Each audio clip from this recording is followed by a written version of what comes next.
This Sunday will be March 1st. The madness is just weeks away. 2 weeks, shit, from Sunday will be Selection Sunday. We'll have Ooh. a bracket right in front of us. We're getting down the home stretch. I think conference tournaments are even starting up next week Yep. for some teams. So the regular season's Sunbelt, wrapping up. Yeah, they have that what I crazy believe ass tournament. next Saturday. Yeah, next Saturday is your last major games where you get UNC and Duke, Texas Tech, BYU, Florida, Kentucky, Louisville, Miami. Next Saturday is our last major Saturday of the regular season. You'll get some games Sunday, and then conference tournaments are in full swing then. But that means we have a lot of important games coming up this weekend. But, Nick, we had a bunch of important games already happen this week. So recap some of the big results, talk a little bit about what the bracket's starting to look like right now as we're getting closer. But, yeah, March is here on Sunday. How are we feeling? Yeah, I mean, it's crazy how quick these things come. Like when we're approaching the season, when it first starts, and you're like, oh, we have a few months until March actually comes, and then you blink, and then we have conference championships or conference tournaments coming right around the corner. So it's obviously we like to watch the games. And we want them to last as long as possible, but it comes in the blink of an eye, and before we know it, we're going to be looking at brackets. We're going to be filling out brackets, and this is the time where you kind of get down to the nitty gritty, see what teams are really made of. Obviously, insane games last week with top matchups with Michigan and Duke really showing that they are legit, and Arizona and Houston, and Arizona going to Houston and beating them without co-op.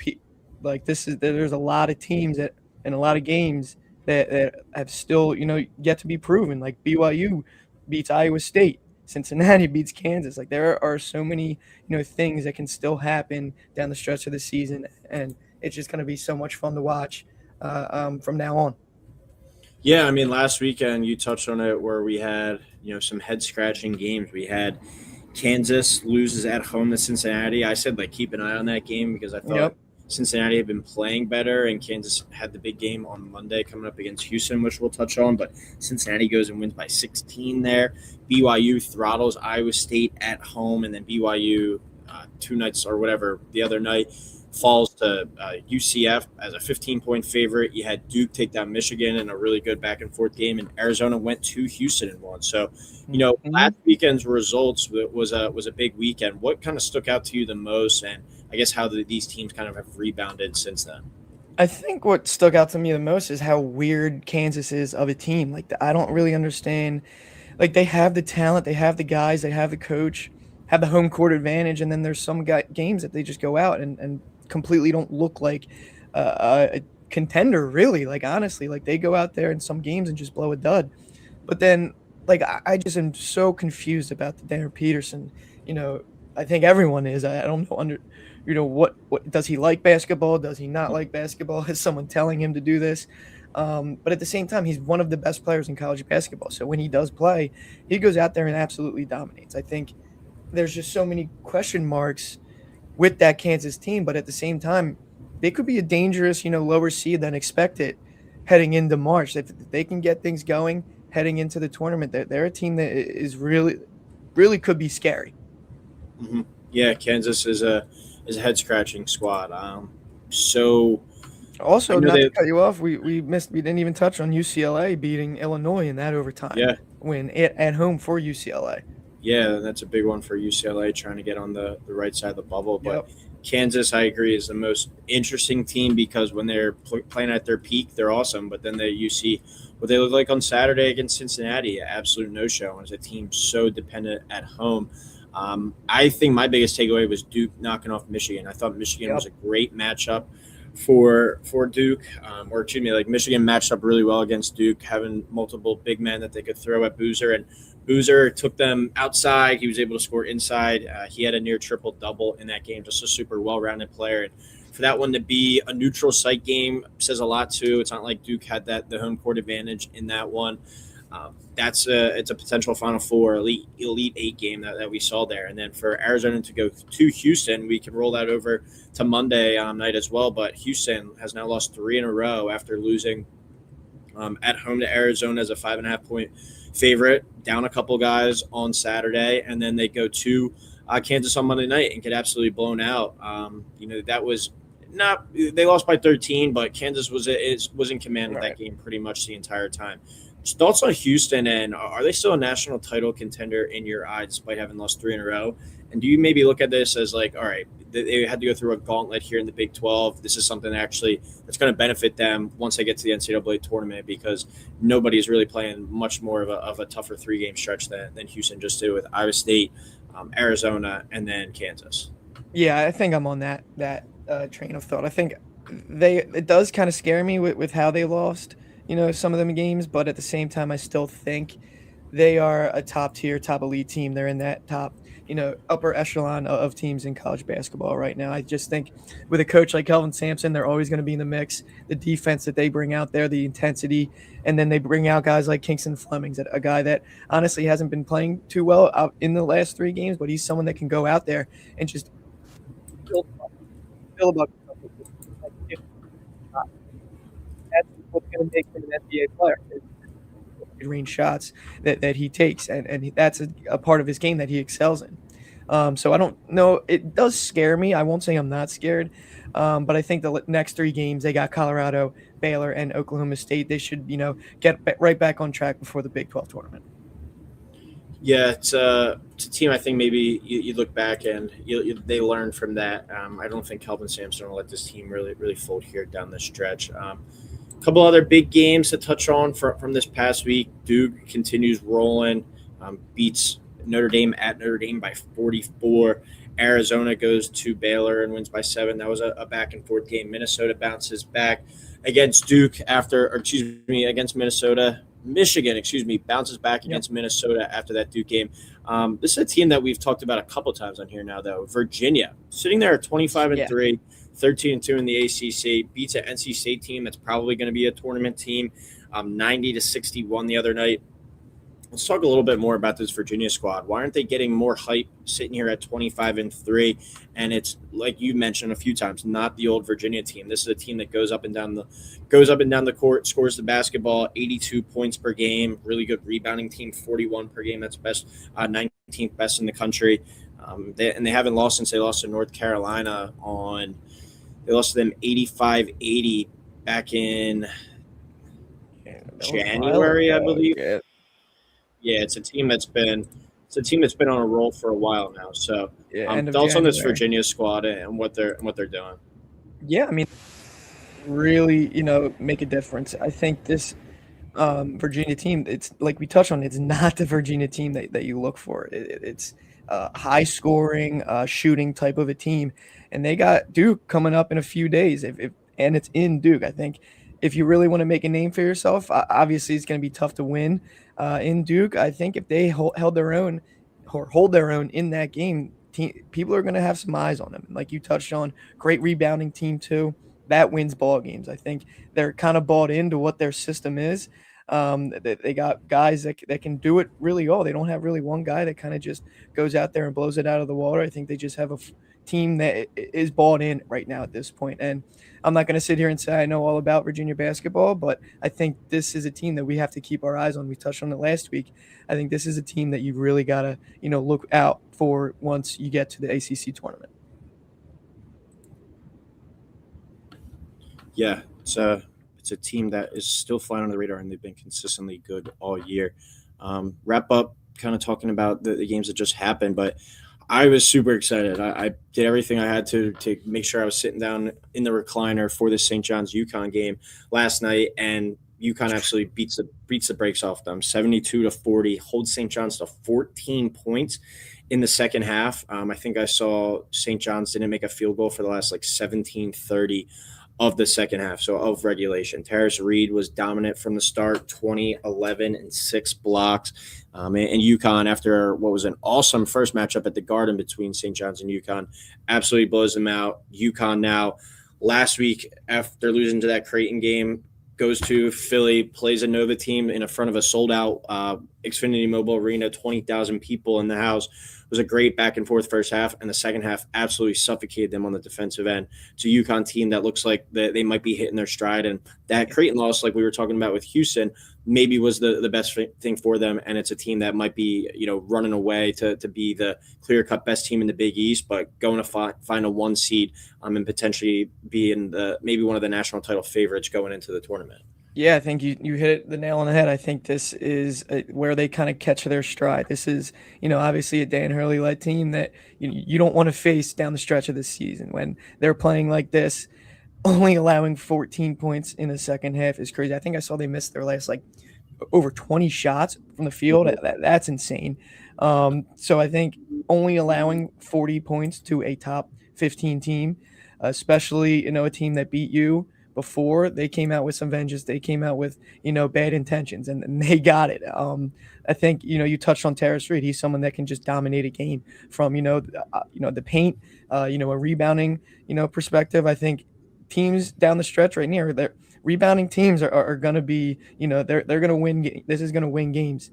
St. John shot 20% from the field and 25% from deep. I mean, you're just not going to win games like that while UConn shot 47 from the field and almost 30% from deep. So I think it was just a recipe for disaster from the start for St. John's, and this is where UConn kind of catches their stride.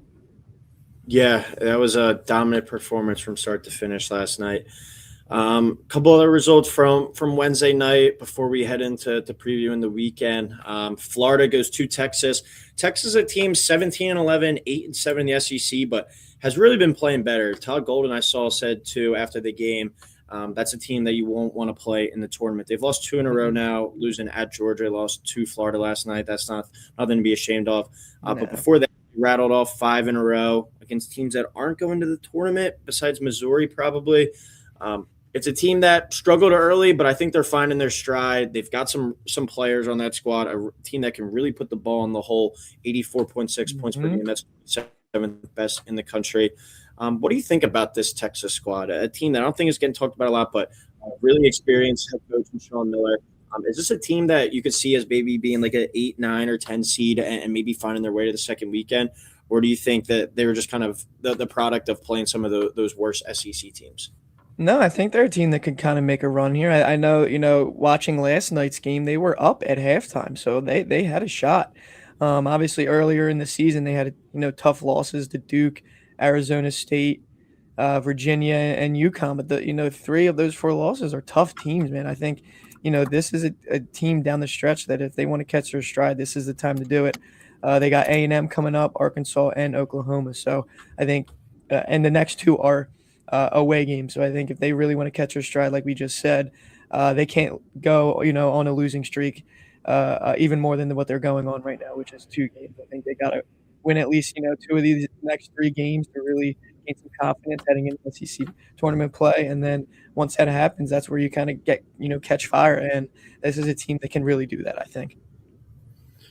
All right, let's go to tonight. Recording this on Thursday. We have a big one in the Big Ten.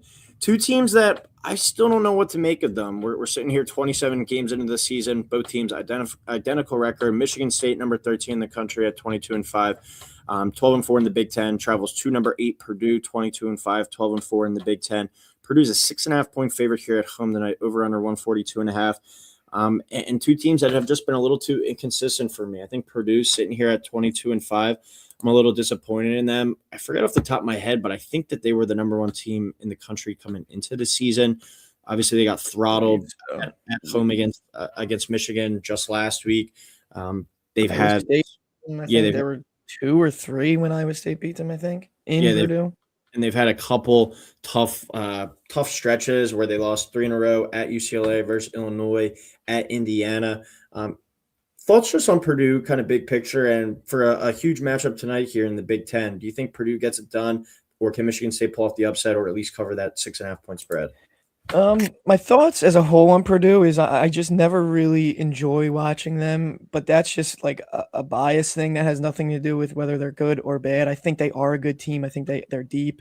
I think, the good guard play can take you deep in March. So I think they have the guys, they have the tools to do so. I just, don't really like watching them play. I don't really like the brand of basketball that they play, but Michigan State's another one. I think that They're more of a fun, high flying, athletic team, but do they have the guy to go to when they really, need a bucket? I think Fears is a great player, fills up the stat sheet, great at, facilitating an offense, but when in the clutch, can he, perform? I still don't know. I'm willing to, watch and still learn about him, but I think in this game tonight in Purdue, I'd lean Purdue. I'd probably lean like an under. I don't really like both these offenses. I think this is more like a classic Big Ten physical, type of defensive game. Maybe, slow tempo, run your offense type of a game, big type of or Big Ten type of game. Yeah, I like Purdue at home. It's still one of the toughest places to go in the country and win the game. Michigan State, anytime you have Izzo and the experienced guys, I think they're going to be able to keep it going. So I'm going to go with Purdue, but I will take Michigan State to cover. That's a big one in the Big Ten on our old Edie Thursday. So we go to Friday night now. Early tip, 6 p.m. We'll do what we did last week, run through all the upcoming games. Miami of Ohio, 21st in the country, 28-0, 15-0 in the MAC. They travel to Western Michigan, 11.5-point favorites. Do the Red Hawks move to 29-0? Yeah, I think they do. I think they cover too. I just don't think, I don't really know much about Western Michigan, but I know that they're probably not as good as Miami. So I think just give me Miami and I'll take them to cover too. I think I see 11 and a half. I'll take that. Yep. Yeah, I'll take that.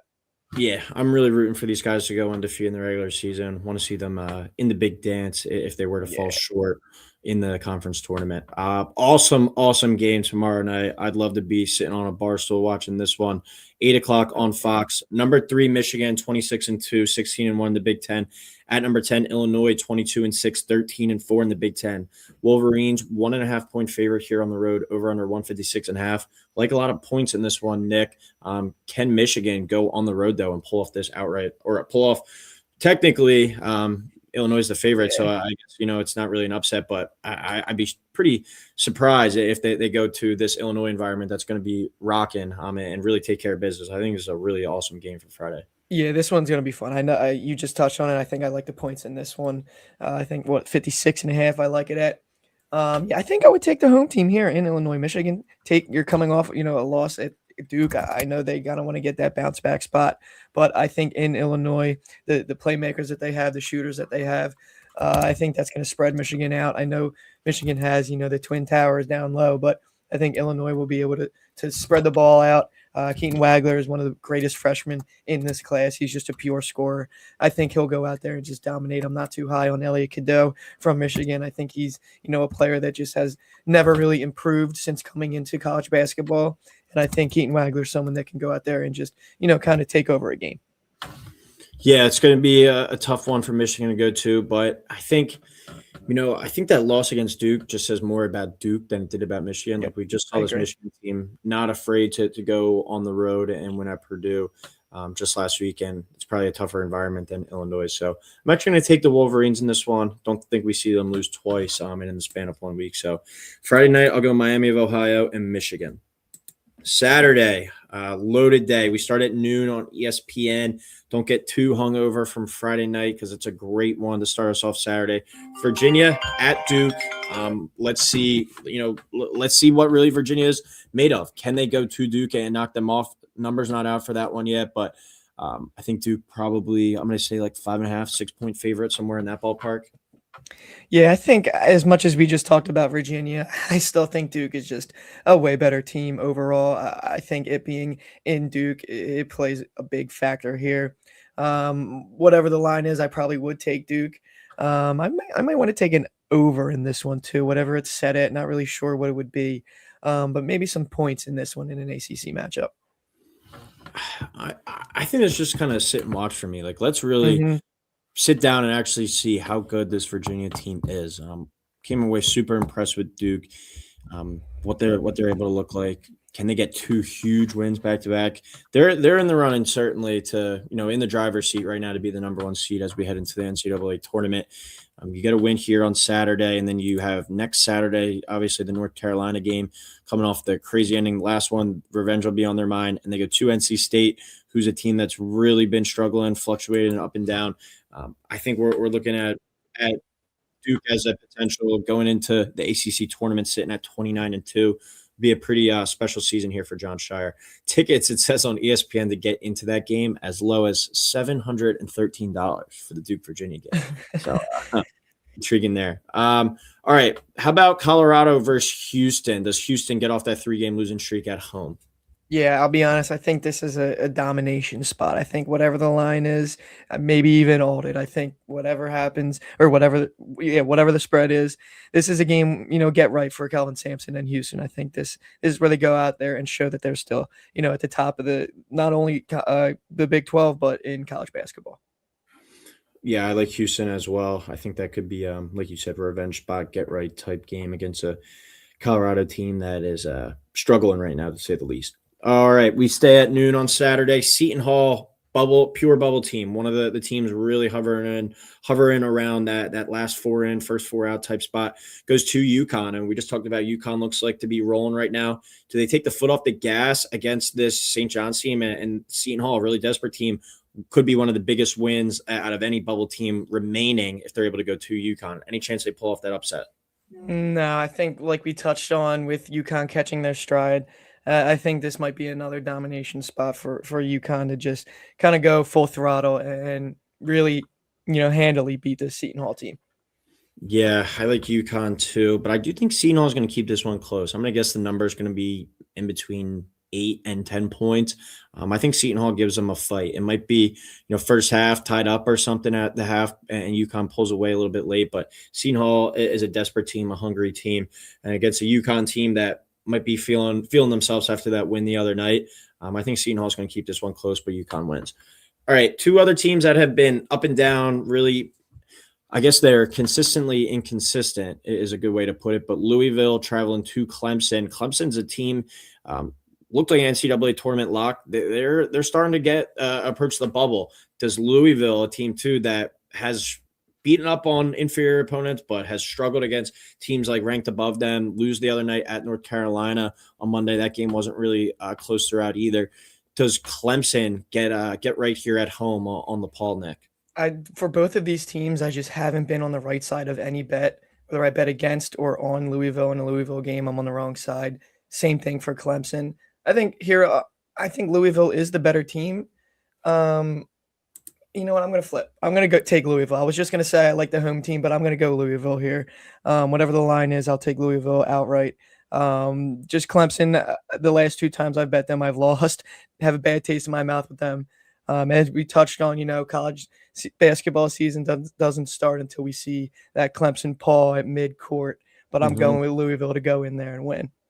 I'm going to go with the Paul. I think that they have a desperation type game. Like, it's a team, if they lose this one, like, are they firmly on the bubble? It could be one of those type of situations. So give me Clemson there at home to get it done here. Vandy traveling to Kentucky. Kentucky, I think they're still firmly in the tournament right now. Vandy 22-6. They can really score the ball. I think this one, it screams the over. Vandy or Kentucky on Saturday? I'm going to go Kentucky home team. I agree. Whatever the line is, at 4 points, I'll take that. Both these teams just light up the scoreboard. So I think I'm going to go Kentucky here, home team. And honestly, a very underwhelming Kentucky team, but I'll stick with the home team here.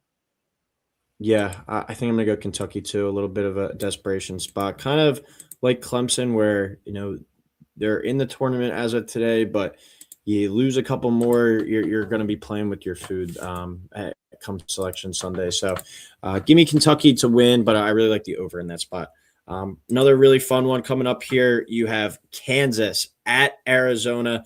Kansas won the game on Big Monday when these two teams met up the first time. Thoughts on this matchup, Nick?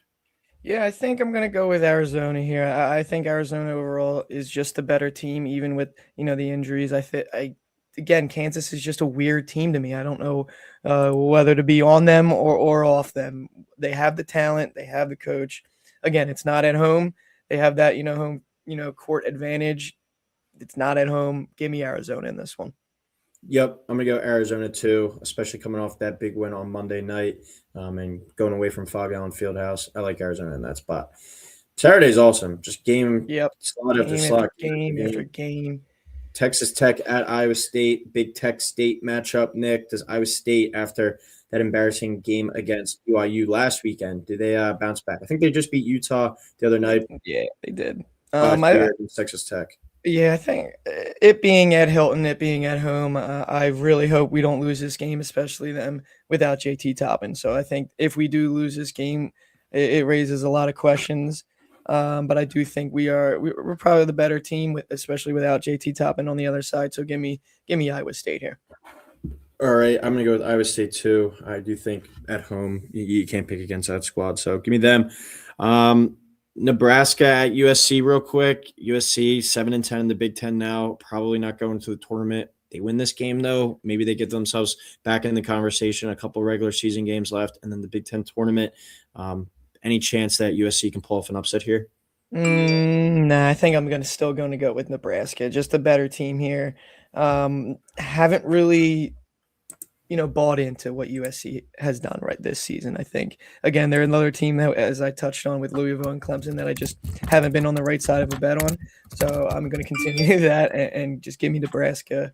Whatever the line is, could be a double-digit win. I'm going to go with Nebraska here over USC.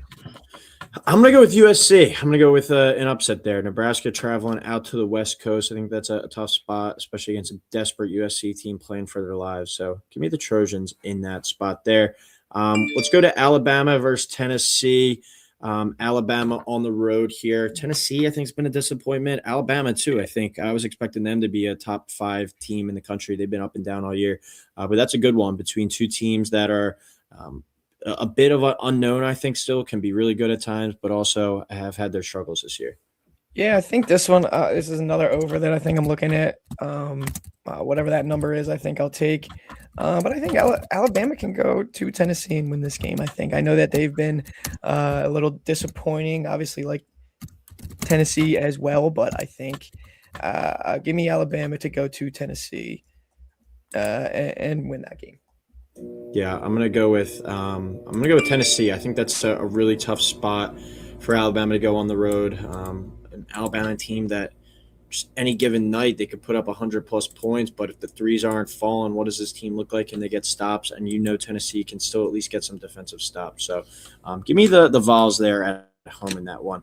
Nova, after last week's big time second half disappointment against UConn. They go to St. John's now on Saturday, and St. John's, I wouldn't want to be playing that team after the other night. I imagine practice today and practice tomorrow won't be very fun for that St. John's team. Do they keep it? Do they get back on track against Villanova on Saturday night? Yeah, I think they do. As much as I love Nova, I would love to see them win this game. I think I'm going to go St. John's, though. Yeah, I'm taking St. John's, too. I think that's a get-right spot. And I think Villanova, too, is a team that has just been able to beat the inferior teams on their schedule, but not really that great of a team. So give me St. John's in that spot. And then we'll go 2 more games on Saturday. Arkansas, number 20, at number 7, Florida. I'm expecting a lot of points in that one, Nick. I'm going to go with an upset, too. Give me Arkansas, actually, to go to Florida in that game. Boogie Flan maybe trying a little bit too hard to show his old teammates a little something. Give me Arkansas in that one. Darius Acuff, I think, should be maybe potentially the player of the year in the SEC. Mm-hmm. Give me them with the win there at Florida. Yeah, we touched on it last week in the SEC. Other than Florida, who kind of would we trust? And it would be this Arkansas team. I do think I'm going to take Florida to win the game, but whatever the points are with Arkansas, I think I might take that. And like you touched on, another over for me. I think I would take both teams that kind of just move with pace and light the scoreboard up. So I think I'd take Arkansas on the points and Florida to win that. All right. Last game, the last time we'll see these two teams, sadly, in the regular season matchup, as Gonzaga will be leaving the conference next year. But hopefully we get them in the WCC title game. Santa Clara is a really good squad, too. Maybe they'll have something to say about that. But number 9, Gonzaga at St. Mary's. We've seen these two teams go at it for years as the top dogs in that conference. Thoughts on this matchup, and does Gonzaga go and get the road win here at St. Mary's? Yeah, I think they do. I think Gonzaga, obviously this is, matchup that always, comes down to the wire, but to me, I think Gonzaga is a better team, so I'm just going to go Gonzaga out right here, going to St. Mary's. I'm going to go St. Mary's. Get it done for one last time there in that rivalry. Sunday, we got a couple good ones in the Big Ten, too, to wrap us up. Number 8, Purdue at Ohio State. That's a good one. I think I'm going to go Purdue, though. I think they're overall just better. I know Ohio State is fighting for that last bubble spot, but I still think Purdue goes there and wins. All right, I will take Purdue as well, especially if they lose tonight to Michigan State. That's going to be a big-time game for them to stay at the top there in the Big Ten, right behind Michigan. And then wrap it up on Sunday, a huge one. Two teams, Indiana and Ohio State, both firmly on the bubble. Indiana loses the other night to Northwestern. They get Michigan State coming to them on Sunday afternoon. Give me the Hoosiers there. Really tough back-to-back games for Michigan State on the road. I think if Michigan State walks out of that with a split, they're happy, but you got a really desperate Indiana team playing for their tournament lives. I'm going to give them a win there on Sunday. It might even be like a senior day type game as we're 1 week left in the regular season. Yeah, I'm with you on that. A little bounce back spot here for Indiana and Michigan State coming off two, tough games. So I'm going to go Indiana there at home. All right, well, that will wrap it up here for us on the college basketball report on Beef Up Front. A lot of big games coming up starting tonight with Michigan State and Purdue. But thank you, everyone, for tuning in. Enjoy the games this weekend. We'll talk next week. We'll be 1 week closer to Selection Sunday. Enjoy the games. We'll talk next week.